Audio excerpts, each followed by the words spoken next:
Na programação. E agora, Empreenda Geek com Anderson e Daniel. Boa tarde, galera. Tudo bem? Aqui é Anderson Teixeira, seu coach de carreira, e meu amigo Daniel Teles. Fala aí. Beleza? Estamos aqui em mais um Empreenda Geeks. E vamos lá para nossa colinha? Acesse-nos nas redes sociais, é o www.radiogeek.com.br, Insta, Face, Twitter com @RadioGeekBR. Também vocês podem acompanhar pelo hashtag Geek ao Vivo. E lembrando o nosso WhatsApp, que é o 973136617. E no YouTube o @Rádio Geek Brasil, ok? Hoje uma novidade, nós estamos ao vivo também pelo Facebook, então você pode acompanhar a gente pelo canal, lá na página da Rádio Geek, ok? Muito bem, Daniel, hoje nós vamos falar sobre o quê? Vamos falar sobre empreendedorismo e liderança. Tema Ok.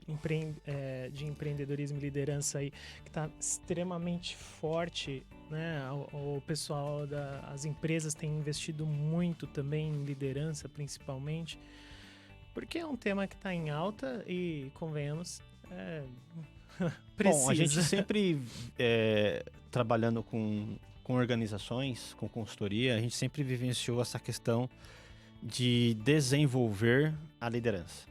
Sim. Então, isso é importante. Por quê? Porque as pessoas têm papéis de líderes na vida pessoal, na vida profissional. Todos nós temos em algum momento e nós somos líderes. E quando a gente fala da parte organizacional, fica muito claro porque, assim, quando você tem um líder numa empresa que tem um time abaixo dele, ele precisa ser o melhor líder o tempo todo. Ele precisa estar conectado com o seu time. E como que ele faz isso? Né? Então, é isso que a gente vai abordar no dia de hoje. E também tem o líder que é o líder individual, que é o empreendedor. Sim, claro. Que é o líder que não tem um time abaixo dele, né? Ele é um MEI, por exemplo. Só que ele precisa liderar quem? O cara que faz a contabilidade, ele precisa controlar o cara que faz o site dele, ele precisa controlar todos esses parceiros, que aliás ninguém consegue fazer nada sozinho, para poder desenvolver o negócio e fazer ele acontecer. Então ele precisa também ser um líder nessa fase de ter parceiros organizacionais e empresas que prestam serviços para que ele possa chegar no objetivo final. Eu acho que ainda o mais importante do que pensando, por exemplo, naquele que é o empreendedor, né? Ele sozinho, que não tem uma equipe abaixo dele, mas também liderar a si mesmo, né? Porque, por exemplo, quem nunca procrastinou na vida, levanta a mão. Ninguém. Então, assim, É natural do ser a humano. pessoa que consegue liderar a si mesmo, ela tem essa noção, de repente ter alguns gatilhos mentais que façam com que ela entenda que ela está procrastinando naquele momento e fazer algo a respeito daquilo, Certo. né? Porque quantas vezes as pessoas às vezes deixam projetos parados, né? Por conta de que, não, assisti um Netflix aqui, mais tarde eu faço, quer dizer, eu faço o meu próprio tempo. Vou assistir um ao vivo aqui na Rádio Geek. Também, quer dizer, pode ser às vezes um buraco que a pessoa tá entrando e não tá tendo muita noção disso, né? Pois é. Bom, e quando a gente fala de liderança, existem várias fórmulas e modelos de desenvolvimento, treinamento, etc., que a gente pode abordar. Enfim, a gente não conseguiria abordar tudo isso em 30 minutos. Então, a ideia é bater um papo sobre como a pessoa pode ser um melhor líder e empreendedor ao mesmo tempo, sem entrar muito na função do líder em si, mas os comportamentos que o cara tem que ter para ser um empreendedor. Legal. Tanto se ele é um líder, que ele é o dono da empresa, né, um executivo, quanto se ele é um líder dentro de uma organização, liderando pessoas que são colaboradores e tudo mais. Sim. Bom, para começar, eu queria, por exemplo, falar para vocês quais são os 3 pilares que a gente identificou que um líder tem que ter para que ele possa ser um bom líder, né, e um empreendedor. Primeiro, ele tem que ter o pilar da visão. Ele tem que ter o pilar da coragem e o pilar da competência. Quando a gente fala de visão, o líder precisa enxergar lá na frente as coisas que vão acontecer e direcionar o seu time para que eles possam estar preparados para o que vai acontecer lá na frente. Uma visão de negócio. Uma visão de business, uma visão a longo prazo ou médio prazo. Porque o curto prazo é gerenciamento do dia a dia, né? Sim, pensando nos dois líderes que a gente está falando, então, de sendo vamos deixar assim, ó, liderança para aquele que tem um time para ser coordenado e o empreendedor como um empreendedor individual. Ok. O empreendedor individual, ele vai ter essa visão de negócio, né, praticamente só. Né? Eu preciso do meu negócio que ele funcione assim, eu penso que o meu mercado, meu nicho de mercado é esse. Já o líder, onde ele tem mais a equipe, ele vai precisar ter dois tipos de visões. Onde ele vai ter ele precisa ter a visão de negócio, claro, qual que é o caminho que a empresa quer percorrer, mas visão de pessoas também. E Exatamente. o olhar para as pessoas, porque você, além da empresa, tem as pessoas que trabalham para você. E se as pessoas estão doentes, novidade que a empresa não vai bem também. Esses são os impactos do dia a dia, né? Somos seres humanos e temos os impactos no trabalho e tudo mais. Uma coisa que é engraçada é assim, outro dia eu estava conversando com uma gestora de recursos humanos de uma empresa japonesa. E ela me falou assim, olha, uma coisa que eu acho interessante, ela já estava há muito tempo nessa empresa, é que nessa empresa japonesa, a cultura japonesa, eles trabalham pensando 100 anos para frente. Caramba. Então isso é um choque cultural, né? Então assim, projetos que você quer colocar agora a curto prazo, de 1 ano ou 2, você precisa passar por várias etapas de aprovação para que isso possa entrar dentro de um contexto, porque o que está sendo feito agora foi planejado há 100 anos atrás, logicamente com as suas variações de tecnologia e etc. Mas isso é muito louco. E quando a gente fala dessa questão da visão, é o que você disse, o gestor precisa estar aberto a entender não só a movimentação da empresa, para onde ela quer chegar, para ele preparar o seu time, mas entender seu time também no contexto, que depois a gente vai falar um pouquinho mais sobre isso. E a questão, para instigar aí algumas pessoas que estão assistindo a gente e tem de repente uma empresa, falar um pouco sobre o planejamento estratégico da empresa. A pessoa sabe qual que é o planejamento estratégico que a empresa tem? Ela tem essa noção, por exemplo, como essa empresa asiática aí, que tem um planejamento estratégico de 100 anos, né? Eles sabem muito bem aonde eles querem percorrer, tem muita essa noção de futuro e de mercado ao mesmo tempo. Então, qual é o caminho que você pretende percorrer? Tem prestado atenção nas novidades que têm acontecido ou não? Acha que as coisas vão ficar aqui para sempre? Que é fundamental participar de palestras, de grupos, de entender as novas tecnologias, o que está afetando o seu negócio, isso é super importante. Bom, e o segundo pilar que a gente estava falando é o pilar da coragem. O pilar da coragem porque o gestor ele precisa, o líder ele precisa ter a habilidade de ter a sua própria coragem contra alguns preceitos que são colocados. Por exemplo, a coragem de promover um funcionário, de investir nele, a coragem de tomar atitudes que podem ter algum tipo de impacto negativo, mas que o aprendizado vai ter um impacto que vai ser muito mais importante caso não dê certo. Essa coragem ela é super importante. Eu acho que é válido também a gente mencionar um pouco de que coragem não é ausência de medo, né? O medo ele vai existir independente, é um sentimento humano. Então, a ideia de coragem é você fazer o enfrentamento do sentimento de medo, independente das variáveis que estão aí. Mas sempre, claro, preparado para essas variáveis, né? Porque não adianta nada você simplesmente, não, vou com a cara e com a coragem e não tem nada de a preparação. de preparação. E a competência, ou seja, o líder tem que ter as competências, que a gente vai falar também um pouquinho mais à frente, que são chave, né? São competências que são chave para que ele possa desenvolver ele mesmo como líder e também o seu próprio time. Sim. E aí, quando a gente fala de competência, a gente tem 4 competências que a gente destacou aqui. A primeira delas é o protagonismo, a segunda, resiliência, a terceira, a positividade e a quarta, ação. Quando a gente fala protagonismo, eu também entendo que ela está amarrada com a coragem. Sim, total. Porque o protagonismo, ele tem a ver com a forma como você lida na sua vida, né? Não só na sua empresa, porque às vezes as pessoas acham assim, não, esse aqui quem tá falando é o Daniel profissional, o Daniel pessoa, ele não faz isso. Entre aspas, faz também. Porque quando a pessoa ela é protagonista na empresa, ela é protagonista na vida também. Ela se mostra, né? Ela se faz presente. E essa é a noção onde, se você não está sendo protagonista na sua vida, e às vezes não na sua empresa também, alguém está sendo. Ou seja, você virou coadjuvante aí. Esse é o X da questão. Por exemplo, você tem uma empresa que você trabalha, você é um líder e você tem, por exemplo, as metas determinadas do ano. Isso. Então, você tem lá os objetivos traçados, etc. Nas empresas que eu trabalhei, principalmente na área farmacêutica, era interessante porque a gente sempre tinha que trazer algo mais. Uhum.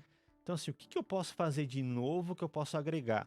Então, era uma constante de estar alinhado com a missão, a visão e os valores da empresa e, ao mesmo tempo, tentar trazer algo que fosse novo. Tanto que agregasse valor Sim. no sentido financeiro, por exemplo, de redução de custo, ou no sentido de trazer uma melhor qualidade de vida para os colaboradores, falando de RH especificamente, Uhum.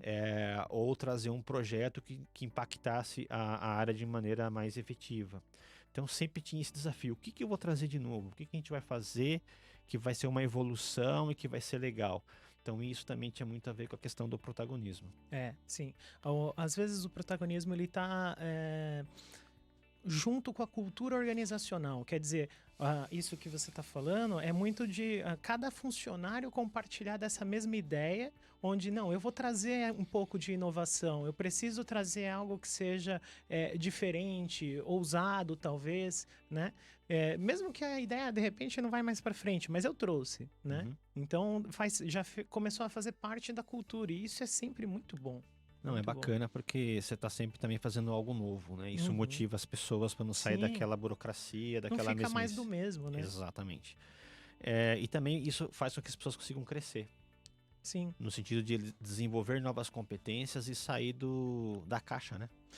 E até pensando de que algo que a gente tinha até mencionado um pouquinho no começo sobre desenvolvimento da liderança e se desenvolver. Porque às vezes as pessoas acham de que você nasce, né, com... ele tem o dom para ser líder e tal. Mas, assim, as pessoas que não sentem que elas estão se desenvolvendo dentro da empresa, em algum momento elas vão sair. Quer dizer, eu acho que eu tô aqui só pelo salário. Tá, quem me oferecer um salário maior, tchau. Né? Quer dizer, o que mais a empresa entrega? Quer dizer, a parte do desenvolvimento é algo que é fundamental. E aí, pensando, por exemplo, no desenvolvimento do líder. Eu não nasci, por exemplo, para ser líder, mas eu consigo desenvolver habilidades e competências que possam me transformar em um líder? A preparação Com do toda líder. É o que a certeza. gente estava conversando também no pré-programa, né? Uhum. Muitas vezes você tem a empresa que faz com que você promova uma pessoa que tem um conhecimento técnico muito grande, Sim. mas que não está preparado para ser o líder. Então tem que tomar cuidado também com essas questões. É. A segunda competência do líder que a gente separou aqui foi a resiliência. E a resiliência tem uma coisa que eu acho que eu aprendi bastante com o JRM lá do IBC, o José Roberto Marques, que eu acho fantástico, é que ele fala muito que existe sim a resiliência, você tem que ser resiliente, tem que ter uma mente resiliente, mas não uma resiliência que é o quê? Um material que ele sai do seu eixo e volta ao normal. Mas o ser humano ele tem uma resiliência que é diferente, que é uma resiliência plástica. Sim. E o que isso significa dentro da nossa mente? Significa que a gente, quando é resiliente, a gente sofre uma ação que nos tira do eixo, ou seja, se acontece alguma coisa, você sofre aquela pressão, né, um erro, um problema, você vai lá, enfrenta aquele estresse, mas aí você sendo resiliente, você volta ao estado normal. Uhum. Só que você não volta mais o mesmo, você volta com a plasticidade do que você aprendeu. Exato. E a ideia de resiliência seria algo que te tira, né, fora da sua homeostase, fora do seu equilíbrio. E aí a resiliência está no voltar a este estado. Uhum. Mas quando a gente fala sobre esse tipo de coisa, é o voltar para o meu estado anterior de equilíbrio, mas com toda a bagagem que aquele impacto, aquele evento ruim, ou enfim, algo que foi doloroso, por exemplo, um processo doloroso que eu passei, e quando eu volto para o meu estado, eu já não estou mais o mesmo. eu estou Exatamente. fortalecido com aquilo, porque eu aprendi as coisas que me fizeram cair naquele momento, e hoje, se a mesma situação acontecer, precisa ser muito mais forte, o impacto tem que ser muito maior para que eu volte a cair, né? E é sempre essa ideia de voltar para o estado, mas de uma forma que seja mais fortalecida. Uma evolução mesmo, Né? né? É evolução, exato. E é o que nos faz ser diferentes nessa questão de ter inteligência, de poder aprender com os nossos erros e voltar Uhum. de uma maneira diferente e poder prosseguir e reagir diferente numa outra situação. E isso tem muito a ver, por exemplo, com a neuroplasticidade do cérebro, né? Que é quando você consegue ampliar o seu... Por exemplo, eu aprendi um conceito X e eu amplio a minha consciência, onde esse conceito X, ele não aplica só naquele exemplo onde eu aprendi. Ele aplica em outros lugares e aí é como se fosse um outro mundo que você está vendo, né? São novos ligamentos e sinapses acontecendo diferente no cérebro. É uma coisa muito doida. Ou seja, experiências que você teve de uma situação, mas que estão agregando valor para outras situações. Sim, é isso mesmo. Muito legal. E também a terceira competência que a gente separou aqui, a da positividade. Até estava comentando com o Dani sobre a formação em psicologia positiva, né? Que tá em alta agora. Tá bastante em alta. A positividade, ela tem um valor na vida das pessoas que é muito grande, porque ela energiza as pessoas para se movimentar, para fazer acontecer. Então, por exemplo, o país está em crise, não sei o quê, vai ter a reforma trabalhista, vai ter a reforma da Previdência, vai ter a reforma fiscal, e é corrupção, e é investigação, é aquela coisa toda na política. Se você parar para olhar, por exemplo, um jornal hoje, ou assistir, sei lá, na TV ou na internet, você vê só notícia ruim, é só crítica, só coisa pesada o tempo todo. Sim. Porque o ser humano ele tem uma mentalidade que ele fica com mais atenção para essas coisas ruins que estão acontecendo. Então a TV, o jornalismo, eles conseguem focar muito nisso, porque gera audiência. Então, olha lá, os caras estão discutindo, estão falando a mesma coisa o tempo todo. Existe uma... isso é do ser humano mesmo, onde a gente tende a se conectar mais pela dor. Então, e é muito comum também as pessoas falarem de si, tão mais egocêntricas. Então, eu falo que eu fiquei doente na semana passada, você fala assim, então, mas eu tive uma outra coisa que é muito pior. Eu quebrei um braço, sabe? Então, não é nada, como se né? fosse, às vezes, até uma competição. Mas é bem interessante essa questão pela dor. E quanto mais dor, né? Só que essa ideia da positividade, ela não é pra gente simplesmente, não, vamos sempre olhar pro lado positivo da vida, vamos ser uns bobos alegres, assim, não, tá tudo ruim, mas a gente tá feliz. Não é exatamente isso. Tem a ver com você ter um pensamento positivo, eu espero sempre o melhor, mas com relação, por exemplo, ao que a gente falou antes, até mesmo sobre o protagonismo, eu estou preparado para o pior. Entende? Não é ser um bobo alegre. Então, assim, não, eu espero o melhor, sempre. Mas eu sempre também estou preparado para o pior que vier. Que tá amarrado com a resiliência e Pois por aí é. vai. A coragem e tudo mais. E a última competência que a gente separou aqui é a própria ação.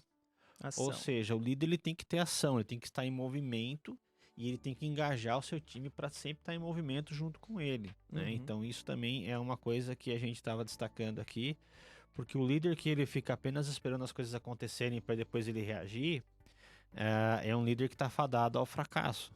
Pois né? é. Porque, logicamente, voltando, o líder ele vai estar o tempo todo em ação? Não, tem momentos que ele vai estar lá esperando Sim. algo acontecer, mas ele tem que estar sempre pronto para ação e, se possível, ser o quê? Ser o cara protagonista para agir antes das coisas acontecerem. Então, ele fazer as coisas acontecer é diferente. Inclusive, até para o líder, isso é uma vantagem competitiva, porque quando ele faz a coisa acontecer, ele está sob o controle da situação Uhum. e não sob a mercê do que vai acontecer ou sobre o que outra pessoa está fazendo em termos de ação que possa impactar aí o trabalho dele.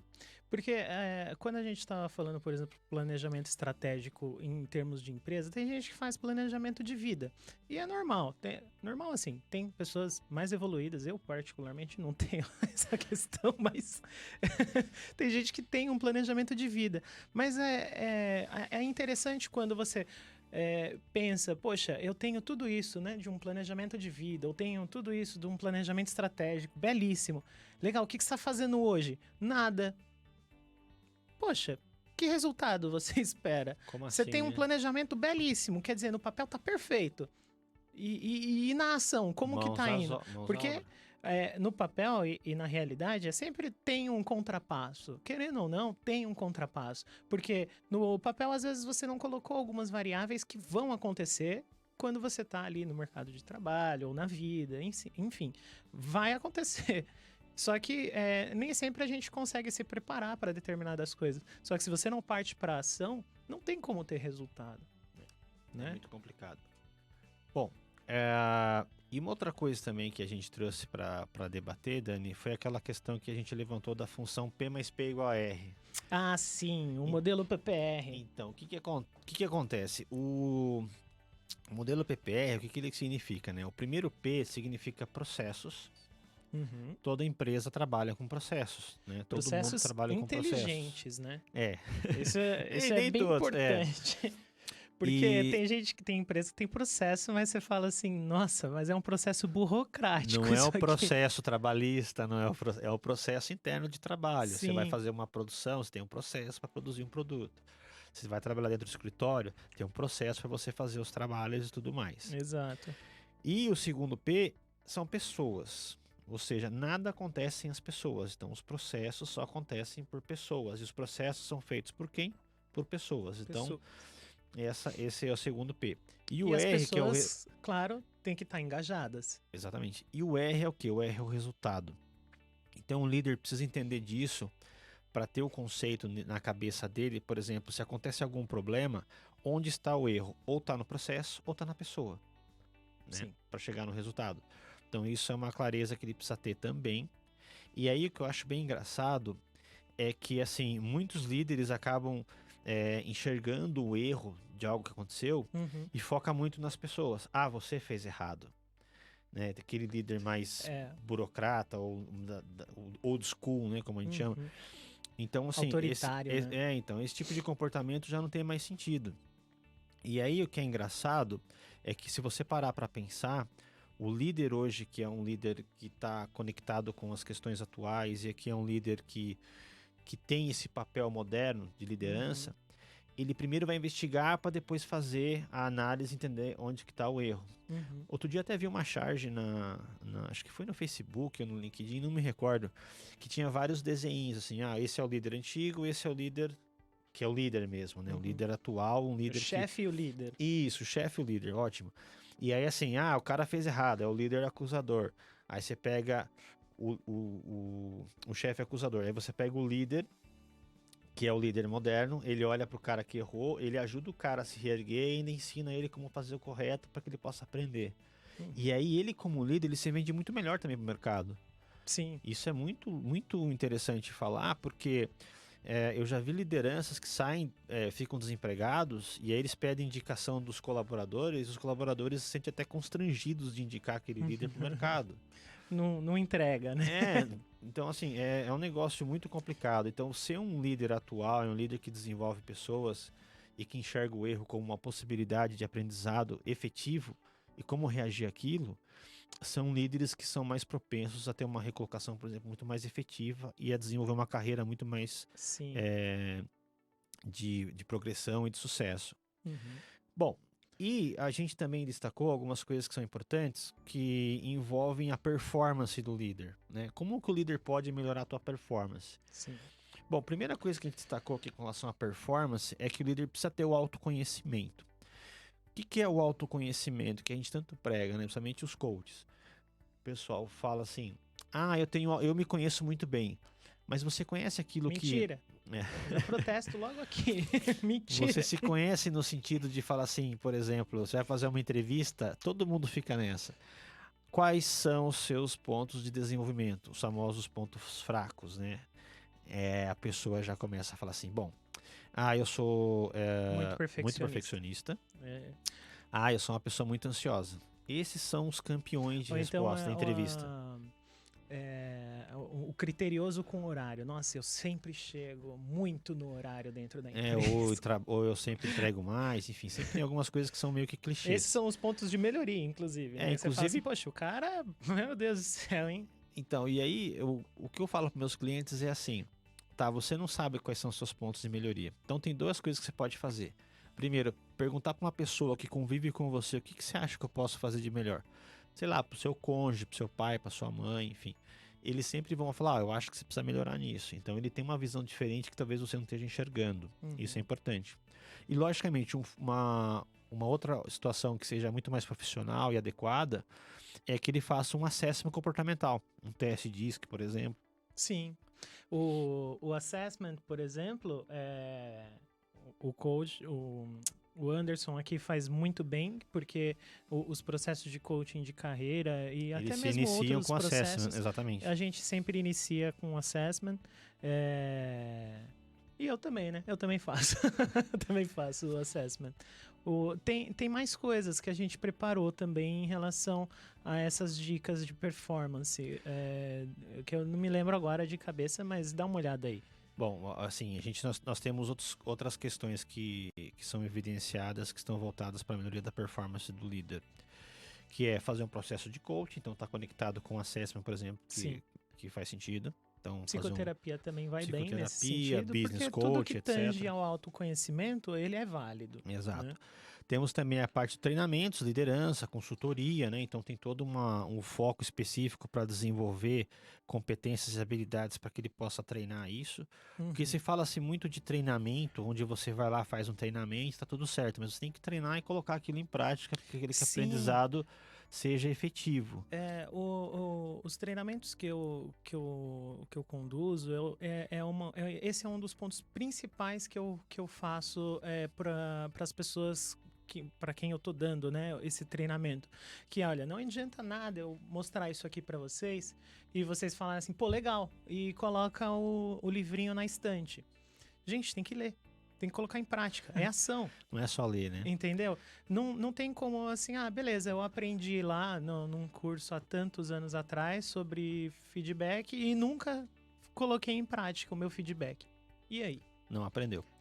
Bom, o próximo que a gente destacou aqui também é a parte de comunicação assertiva com o time, que é super importante. Você tem que conhecer o perfil do seu time para poder se comunicar de maneira efetiva com cada um dentro da sua caixinha. Então, tem algumas pessoas no seu time que são mais júniores, são outras pessoas que são mais sêniores, e aí você precisa se comunicar diferente com cada grupo de Sim. trabalho. Tem também a questão de saber liderar com treinamento, né? Que também é extremamente importante, porque além de você saber comunicar e liderar através de treinamento com ensino, principalmente para as pessoas que estão começando, vem aquela questão da liderança situacional. Então, assim, eu tenho 4 quadrantes de liderança situacional, onde um quadrante são pessoas que estão entrando na companhia, que estão aprendendo o processo, outros são intermediários, que estão numa fase de já conseguem andar sozinho, né? Como uma criança, né? O primeiro é um bebezinho que não consegue fazer nada, você tem que ir lá ajudar. O segundo já é aquela criança que sabe andar e sabe ir no banheiro, Sim. levando para essa metáfora. O terceiro já é aquele adolescente que quer mais ou menos fazer as coisas sozinho, mas ainda tem que estar ali olhando, porque ele pode ter alguma coisa que ele faça que não fica legal. E o quarto é o que já é o adulto que anda sozinho, faz as coisas sozinho e já sabe das suas responsabilidades.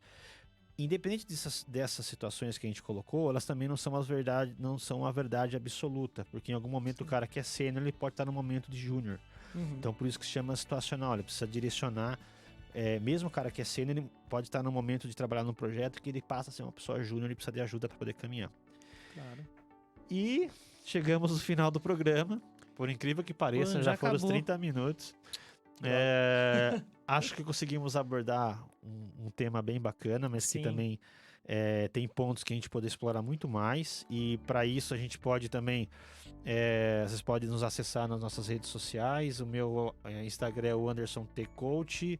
O do Dani é o @DAA. Daniel Teles. É Daniel Teles com 2 As. Isso. E também no WhatsApp da rádio e também no meu site, que é o www.atcoach.com.br. E nos mande perguntas na rede social, a gente pode trocar figurinhas e fazer com que esse conhecimento seja expandido.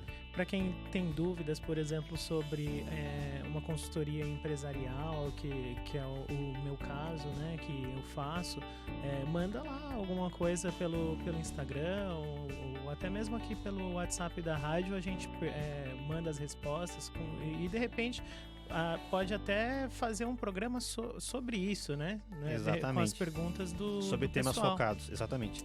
Galera, Bom, chegamos ao final do programa. Estamos pousando a nossa nave Millennium.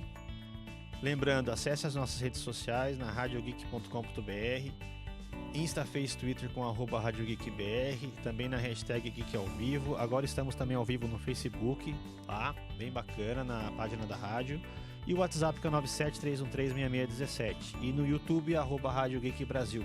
Galera, obrigado. Até a semana que vem, Dani. valeu. Tamo junto. Tchau, Tchau, tchau.